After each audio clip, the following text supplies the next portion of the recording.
Hi, I'm Katie Wetherbee with Key Ministry. And I'm Rebecca Hamilton with Key Ministry. And we are so excited to teach this workshop. We do a lot of workshops around the country for churches, and usually the question that we get asked at the end, after the workshop's been given, is, okay, where do I start? Now that I have all this information, what's the first step that I should take? And so we're hoping that through this workshop today, you'll get some ideas of how to assess your church and your church's readiness for starting an inclusion ministry and what to do when you want to get started. The first thing that we always tell people is to start, end, and every step in between with prayer. That's the most important thing that you can do. We really want to make sure in inclusion ministry, as with any ministry, that our steps are what God wants and our plans line up with exactly what He wants to do. And that our timing is His timing, and that we really are obedient to Him and how quickly He wants things to progress in our individual churches. Absolutely. We also talk with folks about building relationships within the church. Many times when someone wants to start an inclusion ministry, it's because of an existing passion that they might have. Perhaps they're a professional in the field of special education, or they might have a child with special needs or know someone with special needs, and they really feel called to it, which is a wonderful way to start. But we also want to remember that other relationships within the church are really important, and this kind of ministry cannot be done alone. So we really encourage people to start building the relationships that they're going to need to sustain their ministry. Once they do that, it's also important to assess the church's culture. Every church is different. Big and small churches function differently. Churches of different denominations function differently, and it's important to take a look at how the church operates so that anyone starting a new ministry can be in line with those existing policies and procedures. So what else would you add to that? Well, just that we need to have policies to really cover every aspect of our ministry, and that would include how to recruit and train our volunteers, how to have safety policies in place, things to do when behavior goes awry among kids, and it will, regardless of kids being typically developing kids or kids with special needs. So we like to have policies in place to cover all of those things, and we also like to remember to keep things within the regular chain of command, which is different for every church setting. That's true. That's true. Once someone who's interested in starting ministry has done all of these things and really feels ready and has prayed a lot about where to start, then they really have to look at, okay, what's my starting line? And we've sort of boiled it down to 3 different ways to start this kind of a ministry, because this is what we've seen.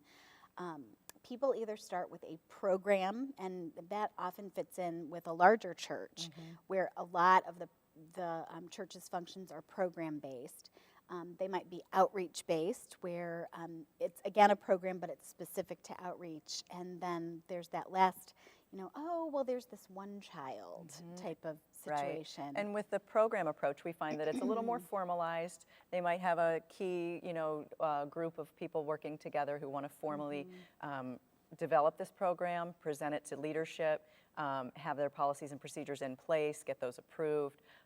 And the second type of model that we see, that outreach approach, is one that includes things like respite events. So if you would like to have a periodic event at your church where you care for kids with special needs while their parents or caregivers go out and have a well-deserved evening away and have trained volunteers at your church to provide this free of charge, that would be an outreach-based kind of That's your inclusion. favorite, It though, is. isn't That is it? my favorite. I love doing those, and I think it's so fun, and I think it really serves a huge need that is really a felt, perceived need in the community of parents who have kids with special needs. So I like to say it sort of scratches where it really itches, because it's such an underserved group of people. And that last, there's this kid approach is one that Katie and I have just seen from being in churches so much and talking with them and working through. And sometimes we go in and do a workshop about special needs ministry, and people say, well, we don't really have that here. I mean, we don't really have kids with special needs. And then we do the presentation and talk about kids who have autism and anxiety and ADHD and all of the other kinds of disabilities that we talk about. And then at the end, invariably, someone will raise their hand and go, there's this kid, and they think that a light bulb has gone on, and they recognize those are the characteristics of kids that they do already have in their program, but they just didn't know what to call it or what it was labeled. So, and well, and that's my favorite, because that requires very little, if any, money, and it requires very little staffing. Someone with a willing heart to support one child and maybe present the lesson in slightly a different way, or just give them a little bit of extra TLC on a Sunday morning, can really be the start of a great inclusion ministry. Absolutely. So, And after we identify these ways of beginning an inclusion ministry, there are lots of people in our congregations already who can be involved actively in the process. So why don't we talk about that for a minute, some of the people who might be involved. right. Well, and as we said, it's so critically important to remember that ministry cannot happen with just one person. And I think we sometimes see folks fall into that a little bit. I've got to do it all myself. But the body of Christ is so beautiful because everybody is necessary to what's happening. So what we encourage people to do is to identify some stakeholders who would really be interested in this ministry. And that can include one of the pastoral staff. It can include a parent of a child with special needs, maybe someone who's trained in special education or occupational therapy, or a doctor, maybe even an attorney who can advise on policy. One of the things that I really like that our colleague Harmony Hensley recommends is to make sure to include on that team the parent of a typically developing child, because this models for other parents in the congregation that this inclusion ministry is for everyone. It doesn't matter if you have or if you don't have a child with special needs. Right. It's important across the board. That's absolutely true. Absolutely right. And an advisory team can really help, bring their areas of expertise into the church setting, which is something they don't always get to do. Every congregation has people who have worked with kids with special needs, whether it's something that they're professionally trained for or something that they're just naturally gifted for. Special ed teachers and speech and language pathologists and occupational therapists, physical therapists, and all of those types of people have a chance to work with kids in the church setting, and it gives them an opportunity that they don't always have at church, which I think is great. Well, I also like how this can be an outreach tool for professionals in the community. Many times, folks that we have encouraged people to contact aren't necessarily churchgoers, but they have a lot to offer a ministry like this, and it really sort of opens their eyes to the neat things that are involved with belonging to a church. Absolutely. And so it's just an opportunity for them to use their gifts for the body of Christ. Yeah, we even had a situation with one of our respite events at our church where we had something online that a teacher for kids with autism had found online and asked if she could volunteer. And we said, absolutely. And she said, well, kind of a disclaimer, gave us a disclaimer saying, but I'm not a Christian, I don't really go to church. And we said, well, that's okay. We're a church full of sinners, and that's okay with us. And what a great witness to her to be able to come into a church where people cared so deeply and so passionately for kids with special needs, and a witness to her as well. So I love that story as well. So as we think forward, once we have a team assembled and ready to work, it's important to sort of put some bones into this body. And policies and procedures are the structure, really, that's going to help folks to know what to do and when to do it and how to do it. You've had a lot of experience putting policies and procedures into place through respite outreaches. So talk a little bit about what that looks like. Absolutely. We have to be really get down to the practical level, I think, of thinking about the kids that we're going to serve, whether it's in a modified vacation Bible school program, or whether it's in Sunday morning programming or midweek programming, or at a respite or outreach event. That these are kids who sometimes would be interested in things that are outside our building, so we have to think of things like entrances and exits to the building, and making sure that we have security people who are stationed there, just as a, if for nothing else than just a visual reminder that the kids need to stay within the building. It's just a practical thing to think about, that these kids may, in fact, want to be curious about things that are outdoors, and to keep them safe, we need to be aware of that ahead of time.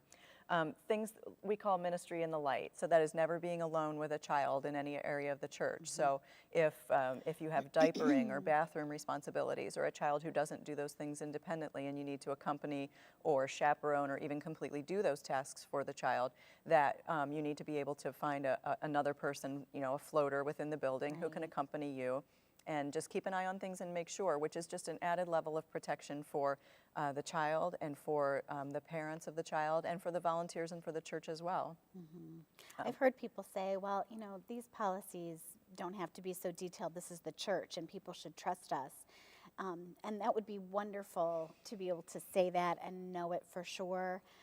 But this is sort of where our society is right now. And I think that we need to be responsive to that by having the same high level of safety and security that our secular counterparts would offer. Yes, and if you can imagine the trust that you would have to have on being a parent and entrusting your child who perhaps doesn't have language skills and can't adequately communicate to you in words what has happened during his or her stay in the church, that's a huge leap of faith for a parent to take. So we do have to make sure that we treat it with that level of trust that's been given to us. I love what you say to volunteers, especially younger volunteers like our teens, about your buddy or the child that you're in charge of being an extension of you. Can you just talk a little bit about that? Yeah, that we like to think of them as a part of our body. So just as you wouldn't walk across the floor without taking along all the parts of your body, that you really can't go any further than arm's length away from the kids that you're in charge of taking care of and keeping an eye on, because things can happen really quickly with all kids, typically developing and kids with special needs. So we really need to be very responsible and just very diligent about keeping an active eye on them while they are in our care. And background check is another thing that we need to be very careful about. Every church has a different policy on background checks. Most all of them do them in some way, shape, or form. Everyone over the age of 18 should be background checked. Mostly under 18, there isn't a lot to check, but we can always provide more information at Key Ministry if people need more information about how to have that done. But we just encourage churches to go with whatever policies are in place currently for their children's ministry staff or volunteers, and then to follow a similar policy to that for inclusion ministry as well. Right. One of the things that I always like to talk to people about, because sometimes folks will get real overzealous about policies, and some folks really like rules. I think it's always important to remember that when you first sit down with your team to design your ministry and you have your overarching vision for your ministry, that vision is inclusion of kids. And we want to make sure that all of our policies and procedures are aligned with that vision. When I was teaching full-time, I had a young man who was very, very anxious and really struggled with staying in class because he would get so nervous. And so what I noticed that as time went on, he would cope by asking to go to the restroom. And I knew that he didn't actually have to use the restroom. He just needed a break. And he would come back in 30 seconds or 45 seconds. But I had an assistant that was working for me at the time, and she was very structured and role-based. And she would say, no, he can't go. And then she made a chart so that he only had one bathroom visit in the morning and one in the afternoon. And she was pretty angry with me when I said, I'm sorry, no, you can't use that with him. He needs that opportunity to get up and move and take a break. Over time, those bathroom visits really decreased because he was feeling more and more comfortable. But we want to make sure that our policies aren't rules for rules' sake, but they really support the inclusion of the child. Yeah, and also the team that I get to work with on some of the respite events at our own church, one of the things that we always say is we want our default setting to be yes. So if there's a kid who has a very involved medical condition, we want the default answer to be yes, we can accommodate that kid, and then make sure that we recruit volunteers based on that need, who can meet the need. But yeah, I think it's the same idea of making sure that inclusion is where we always want to err on the side of. Remember that conversation that we had a few years ago with the ministry leaders at Access Ministry in McLean? And we were really struggling as a team of leaders on how to manage some kids who are really having a hard time being safe at church. And I remember Jim Pearson said, it is okay to say no sometimes, but then what are you going to do with that no? Right. And so it was a great discussion in, okay, if this setting is too difficult for the child, what can we do for the family to make sure that they are fed spiritually and that they feel like they're a body of Christ? And some great ideas came from that as well. Yeah. So I think that's important to remember as well. Yeah, absolutely. I think under policies and procedures, we really need to, in some ways, play the what-if game. What would happen if a child were acting out and the rest of the kids in the classroom need to be moved away from him or her? What would happen if the power went out during Sunday school or Vacation Bible School. And we can't ever foresee every eventuality. And at some point, we have to just pray and know that God has it covered. But to some degree, I think we can, think about and foresee some of the basic things that could happen and make sure that we prevent any damage or. Well, and that's one of, I think, the most fun things that we do in some of our workshops is we play the what if game and then have folks really come up with some scenarios for, okay, if that did happen, this is how our ministry would handle it. Giving folks an opportunity to talk about that before the program year even begins, I think can be really a safety for the ministry as a whole. Absolutely, yes, I think so too. So now that we have these policies and procedures in place, how do we roll out the red carpet for our guests? Yes, and lay out that welcome mat, right? Well, we need to raise awareness within the church body, first of all, and make sure that everyone is aware of our efforts and what we want to accomplish with our programs and who we want to serve, because everyone in the congregation probably knows someone who is impacted by a disability. So whether it's a neighbor or a family member, someone who could benefit from something that's happening in the inclusion ministry. Right, and we also want to make sure that inclusion ministry is not, I think the popular term is a silo. It's not a ministry that's happening in a vacuum, but rather it's really a whole church initiative because every family belongs to the church. So offering to open the door for someone who may be on crutches or offering to stand with other children in the family if one child is having a meltdown or is feeling nervous, can really provide someone to stand in the gap and make that family feel comfortable and welcome until everything feels right and they can come in. I love that inclusion ministry, or the beginning of an inclusion ministry in a church, sometimes spurs the smallest changes that really are just so pervasive over the whole church and are so positive. Things like just something as small as if someone were pacing at the back of the congregation during worship services, that maybe there's a reason why that's happening, and to not think, oh my gosh, that person is really impatient, but to think maybe something's going on. And that should be okay with us if someone's at the back of the congregation. All the little things that you look at and might think is a little strange, but just to start looking at that with a little more understanding and empathy. Right. Or families who are consistently late. We know that families whose kids are affected by anxiety or ADHD might have a really tough time getting out of the gates in the morning. And just knowing that they might be late and still having a greeter there to say, we are so glad you're here. Come on in. I'll show you where your class is, and just making it okay from the very beginning. Right, because the welcome really does start in the parking lot. Yes. It really does. It does. So now that we've got policies in place and the church is ready to welcome, how do we let the community know that this is available? Right, a good word of mouth among your congregation is really the best place to start, I think. I think the community of parents who have kids with special needs is very tightly knit, and they talk among themselves quite a bit. Do. And so I think once you start doing a great job with one or two kids, that word will spread, and before you know it, you'll have no problem at all. Now, on the flip side of that, I don't want people to think that their doors will be knocked down by the community of parents who have kids with special needs. But I think that's a really good point, because sometimes when we do respite training, the folks at churches will say, you know what, I don't think we're going to be able to do this, because there's no way if we have 100 kids here for a respite event that we can have 100 of them come to Mass or to church on Sunday. Because we don't have enough volunteers. We don't have volunteers, we don't have enough space, we don't have enough materials.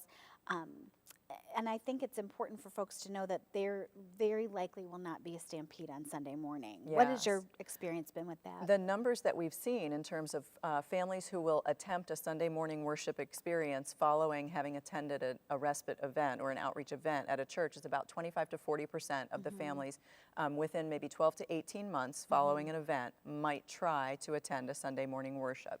And that is, it's pretty doable when you think about the numbers and how that actually translates into Sunday mornings.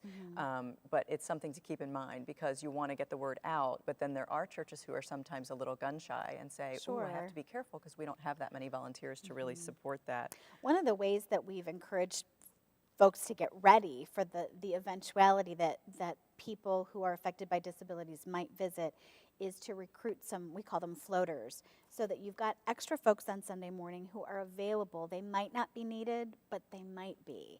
So just to have a couple folks who are trained and ready and willing to jump in and help out a child who has disability can be a wonderful way to sort of make a seamless transition. Yeah, and a lot of volunteers really like that post as well because they don't have to prepare and do a Sunday morning Right. lesson plan and have a lesson planned every day for Sunday worship.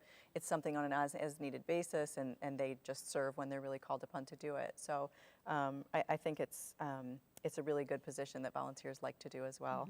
Talk a little bit about when you were helping to plan for the luau, for example, and also for some of the respite events, the business card idea. Right. We had little, we called them outreach cards, and we just put the web address and just the name of the event and who it was intended to serve, along with an email address and a phone number to get more information. And then it's easier than having a flyer when you're out in the community to hand to people. A flyer can be a little cumbersome. And these were just little business card size, cardboard, regular cardstock.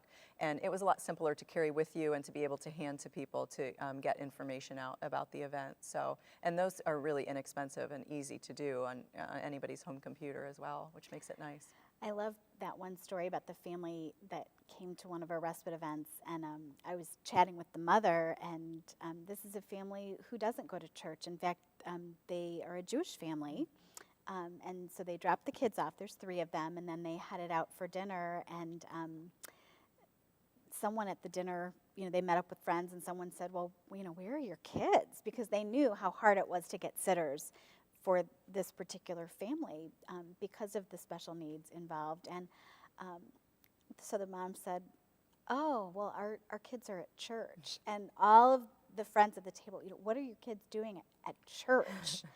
And she said, this is the community that's reaching out to us and meeting our needs. And it's a powerful statement. It's a very powerful statement. It is. I also love how when pickup time rolls around, parents are just loosely congregated in the atrium and sharing stories and laughing and getting to know one another and really having a good time. And relaxed. When they come in, they're rushed, they're hurried, they're stressed. And when they come back, it's like, they've had a little time to relax and get some space between, them and their day. And everybody's really relaxed at the end of it. Well, and I think as people plan, remember that, yes, your welcome starts in the parking lot and folks coming in, but being a good host and having a program or a ministry that works means making sure that folks can exit well, and providing that nurturing the entire time that they're with you is really, really important. Right. It might even be nice to help some of them out to the car if they have their hands full and papers and crafts and that sort of thing. It might be a nice touch as well to just help them out to the car. Right. But completing our thoughts about marketing the ministry, you can do simple press releases to your local newspapers. A lot of local papers want to know the things that are happening in their places of worship. So they like to know about the key players and the kids that you're serving and that sort of thing, as well as the website for the church itself. And a lot of people find not only that they will be able to give word of mouth, publicity to the event, but they also will find ways to volunteer for those events that are listed on the church website as well. One thing that I think is important to remember in terms of marketing, having something on the website is important, but our language that we're using in our signage, in our press releases, on our website really has to be very sensitive. We worked with a church several years ago, and they were so excited about their special needs ministry, and they wanted to have a booth in the lobby that said special needs check-in here. And that really troubled me, taking off my teacher hat and putting on my mom hat. If I were the mom of a child and had to drop her off at the one place where she could be typical and blend in, that would have been really hard for me to do. But yet this team was so well-meaning. I think, though, we've got to spend a little time talking about how to make sure that our signage is inclusive. Absolutely. And one of the churches that we've worked with uses a quiet entrance for some of its programming, which it's necessary for the kids that they serve because a lot of them are really bothered by the high noise and high light. So having an individual entrance for kids who are bothered by the noise and light is great, but we just have to be careful about what we call it. Yeah. I agree. Why don't you tell a little bit about the schools, working with the schools and getting word of mouth out about things like events, because it can't be a real formalized relationship between the schools and the church. No, it really can't, and rightfully so. There's got to be some boundaries there, and schools are are bound to that, and I think churches understand it as well. However, when you build relationships with people, by and large, they're going to tell good news when they hear it. In fact, we had the experience of bumping into that one teacher, and she said, "What is going on at your church?" And it was great to tell her all about the respite program that's happening here at our home church. And she said, "It's all my parents can talk about," and they keep telling their friends, and they all get together and have dinner, and they're having so much fun. She said, "I've never seen anything like that before." So with that, then teachers do start giving out the information. We've had great success working with the state support team here in Ohio, in the Cleveland area, and our colleague Harmony also has been asked to serve on a county board for respite for kids with disabilities. In the Cincinnati area. In the Cincinnati area. So by building relationships that are positive, we really can break down those barriers very effectively. And it's been just a joy to see that kind of relationship develop. Yeah, absolutely. And our inclusion ministry, just like any programming that we do within the church, we have to be sure that we're evaluating it on a consistent basis and making sure that it's really doing what it's intended to do and serving all that it can possibly serve. So why don't we talk for a minute about evaluating our programming and making sure that we keep tabs on it and keep improving it. One of the things that I think it's important to do is just to go back to those goals that the team has set out from the beginning, making sure that we're still focused on inclusion, and then talking a little bit about what's going well and what we can do differently. And I think including parents' feedback, including some of the kids' feedback. What do you like about church? What would you change about church? Can be very, very powerful as well. Yeah. You've had some experiences with this. We have done that for some of the inclusion ministry things that we do at our home church. We've done a very simple survey instrument that we asked some of the older kids, some of the young adults with special needs, and then some of their caregivers and parents and some of their volunteers as well to fill out. It was very simple, 6 questions, what do you like, what's working, what's not working, what could you use less of, what's your favorite thing, what's your least favorite thing, those kinds of questions, just to gauge sort of, is it hitting the mark, is it doing what we wanted it to do, is it effective, and ultimately, is it pointing people to Christ, is it making them feel welcome in the house of God, and are they feeling like they belong here? Right. Shannon Dingle, who's another ministry colleague and is participating in Inclusion Fusion, always makes the point that we've got to shift from ministry to families with disabilities to ministry with, because they are just as much a part of the body as we are. And we're missing out when they're not here. Absolutely. Yes. Absolutely. Yeah. So one of the most successful things I think in terms of evaluating a program is the success journal that you have used sometimes in Sunday morning programming, and how you can keep track of some of the stories about the kids who have responded well to a certain certain thing. Stories are so powerful, and they're really encouraging when things aren't going so well. So we do encourage churches, as we train them, to keep a success log where all of the volunteers can get at it, either to add a success story, hey, this really went well with Joe today, or Amelia memorized her first Bible verse and she said it out loud and all of the kids clapped. It was great. Those kinds of things are really important to share with each other as volunteers, also to share with the parents, because what we tell them about the child that day may be the only positive that they've heard in weeks about their child. So that's really important too. And then as we look forward to transitioning that child to the next grade or to youth group as they get older, or even to adult programming, we've got a nice record of what's going well so that we can capitalize on that and continue that child in his or her growth in Christ. Right, and it doesn't have to be anything fancy. It can just be a 3-ring binder or a loose leaf notebook, or whatever works. Keep it in the children's ministry office or some area that all the volunteers can get to it who need to access it. Right. That's a great tool. Well, we hope that you have enjoyed our presentation today on getting started in ministry, and we hope it's been helpful to you. Please know that if you need more help, if you have more questions, you are welcome to contact us. You can find our information on www.keyministry.org or at inclusionfusion.org. Thanks so much. Thanks.